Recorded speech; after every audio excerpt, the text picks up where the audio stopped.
TSR study পয়েন্টে সকলকেই স্বাগত।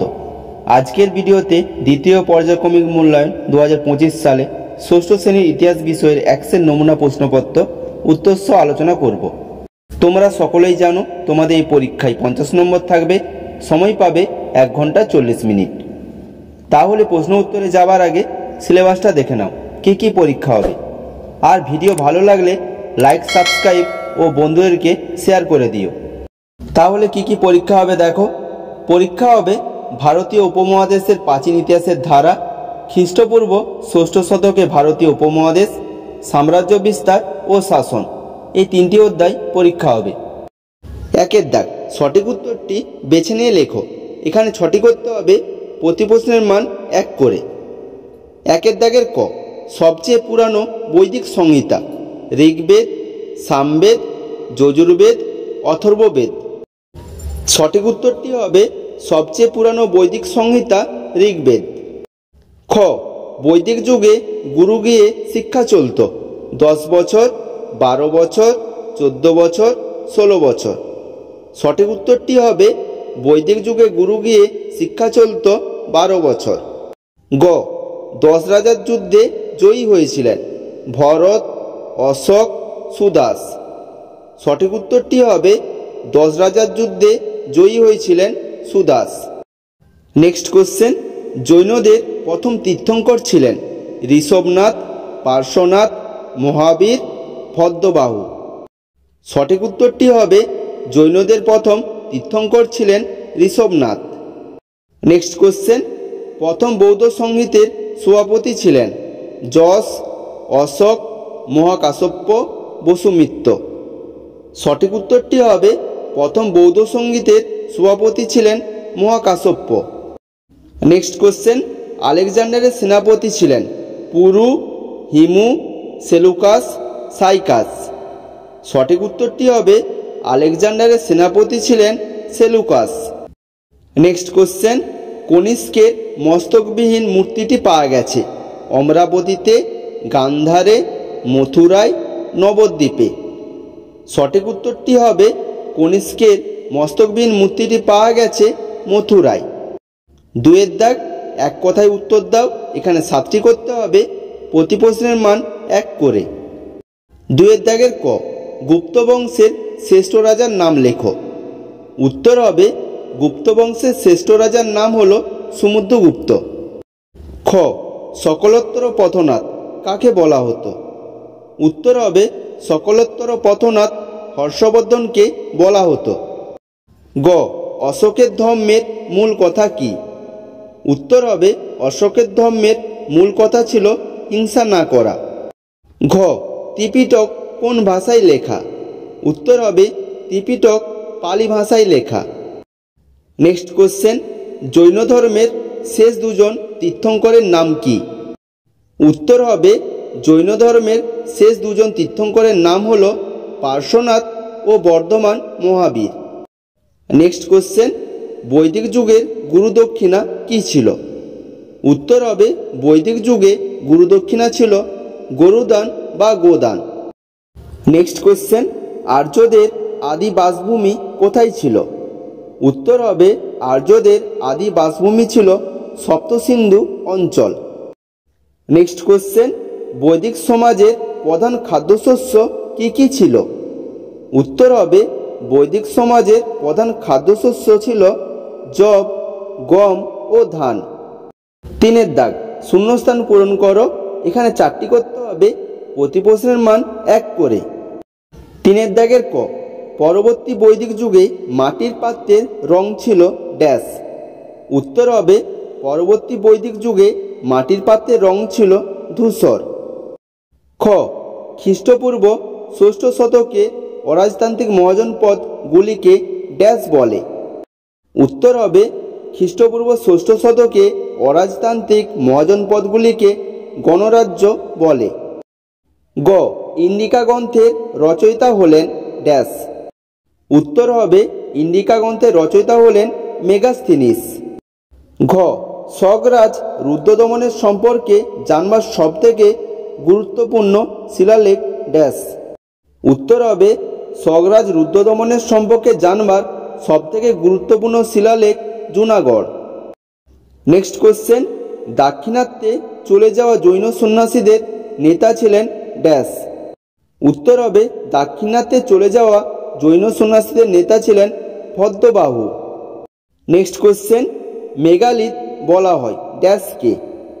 উত্তর হবে মেগালিথ বলা হয় পাথরের সমাধিকে। 4 দাগ, নিচের বাক্যগুলি কোনটি ঠিক কোনটি ভুল লেখো। এখানে 3টি করতে হবে, এর জন্য 3 নম্বর থাকবে। 4 দাগের ক, বৈদিক সাহিত্যে বিন্ধ্যা পর্বতের উল্লেখ নেই। উত্তরটি হবে ঠিক। খ, বৈদিক যুগের সমাজ ছিল মাতৃতান্ত্রিক। উত্তর হবে ভুল, কারণ বৈদিক যুগের সমাজ ছিল পিতৃতান্ত্রিক, তাই এটি ভুল। গ, খ্রিস্টপূর্ব 6ষ্ঠ শতকে ভারতীয় উপমহাদেশে 18টি মহাজনপদের কথা জানা যায়। উত্তর হবে ভুল, কারণ খ্রিস্টপূর্ব 6ষ্ঠ শতকে ভারতীয় উপমহাদেশে 16টি মহাজনপদের কথা জানা যায়, তাই এটি ভুল। ঘ, শেষ মৌর্য সম্রাট ছিলেন বৃহদ্রথ। উত্তর হবে ঠিক। 5 দাগ, নিচের প্রশ্নগুলির উত্তর দাও 4টি, প্রতি প্রশ্নের মান 2 করে। 5 দাগের ক, সভা ও সমিতি কাকে বলে। উত্তরটা দেখো, পরবর্তী বৈদিক যুগে রাজনীতিতে সভা ও সমিতির গুরুত্বের কথা জানা যায়। সভাতে বয়স্ক ব্যক্তিরা যোগ দিতেন, আর গোষ্ঠীর সবাই সম্ভবত সমিতির সদস্য ছিলেন। সমিতিতে নানা রকম রাজনীতি বিষয়ে আলোচনা হতো।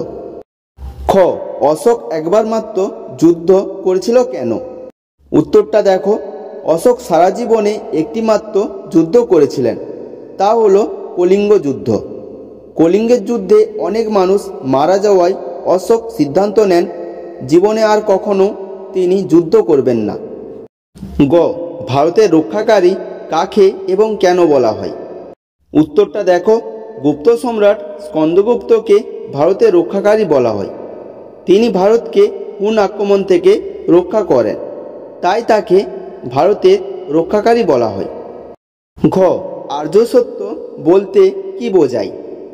উত্তরটা দেখো, বুদ্ধদেব নিজের শিষ্যদের কাছে ব্যাখ্যা করে বলেছিলেন মানুষের দুঃখের কারণগুলি কি।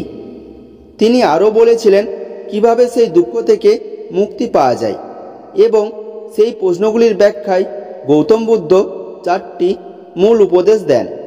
প্রতিটি উপদেশকে বলা হয় আর্য সত্য, এবং 4টি উপদেশকে একসঙ্গে বলা হয় চতুরার্য সত্য।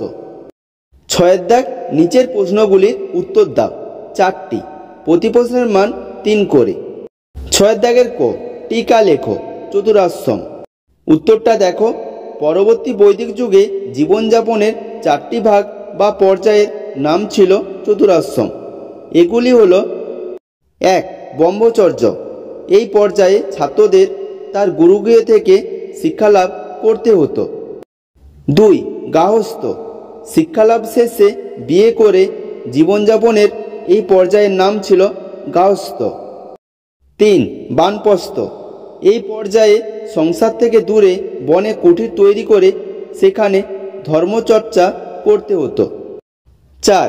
সন্ন্যাস আশ্রম। সব কিছু ভুলে ঈশ্বর চিন্তায় ডুবে থেকে শেষ জীবন কাটানোর এই পর্যায়কে সন্ন্যাস আশ্রম বলা হতো। খ, হাতিগুম্পা শিলালিপি সম্পর্কে লেখো। উত্তরটা দেখো, কলিঙ্গরাজ খারবেল হাতিগুম্পা শিলালেখ খোদাই করান। এই শিলালেখ থেকে চেদি বংশের শাসক খারবেলের শাসন বিষয়ে জানা যায়।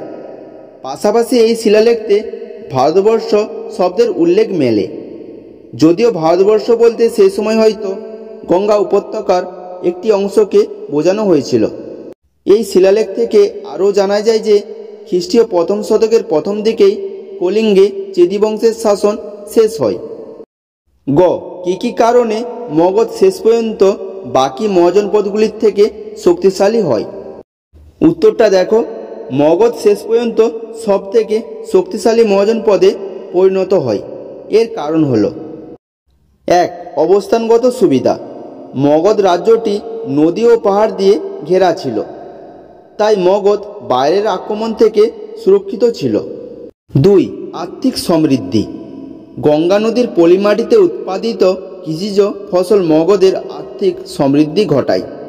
তাছাড়া জল ও স্থলপথ ধরে চলা বাণিজ্য মগধের অর্থনীতিকে শক্তিশালী করে। ঘ, সপ্তসিন্ধু অঞ্চল বলতে কি বোঝো? বৈদিক যুগের দুটি প্রত্নতান্ত্রিক বৈশিষ্ট্য লেখো। উত্তরটা দেখো, সিন্ধু নদ ও তার পূর্ব দিকের উপনদীগুলি দিয়ে ঘেরা অঞ্চলটির নাম ছিল সপ্তসিন্ধু অঞ্চল। এই অঞ্চলটি ছিল আদি বৈদিক যুগের মানুষের বাসস্থান। বৈদিক যুগের প্রত্নতান্ত্রিক বৈশিষ্ট্যগুলো দেখো। 1. বৈদিক যুগে তামা ও ব্রোঞ্জ এবং এই যুগের শেষের দিকে লোহার ব্যবহার ছিল বলে জানা যায়। 2. এই যুগে ঘোড়ায় টানা রথ ও তীরধনুকের ব্যবহার প্রচলিত ছিল। 7 দাগ, নিচের প্রশ্নগুলির উত্তর দাও। এখানে দুটি করতে হবে, প্রতি প্রশ্নের মান 5 করে। 7 দাগের কোশ্চেনগুলো দেখো। সমুদ্রগুপ্তের কৃতিত্ব আলোচনা করো। খ, 16টি মহাজন পদের মধ্যে থেকে মগধ সব থেকে শক্তিশালী হয়ে ওঠার কারণগুলি ব্যাখ্যা করো। গ, বৈদিক যুগের শিক্ষা ব্যবস্থা কেমন ছিল? দেখো, এখানের এই কোশ্চেনগুলি সাজেশন আকারে আলোচনা করলাম। তোমরা তোমাদের পাঠ্য বই থেকে এই কোশ্চেনগুলির উত্তর পেয়ে যাবে। যদি কিছু সমস্যা থাকে আমাকে কমেন্ট করে জানিও। তাহলে আজকের মতন এখানেই ভিডিও শেষ করলাম। দেখা হচ্ছে পরের ভিডিওতে।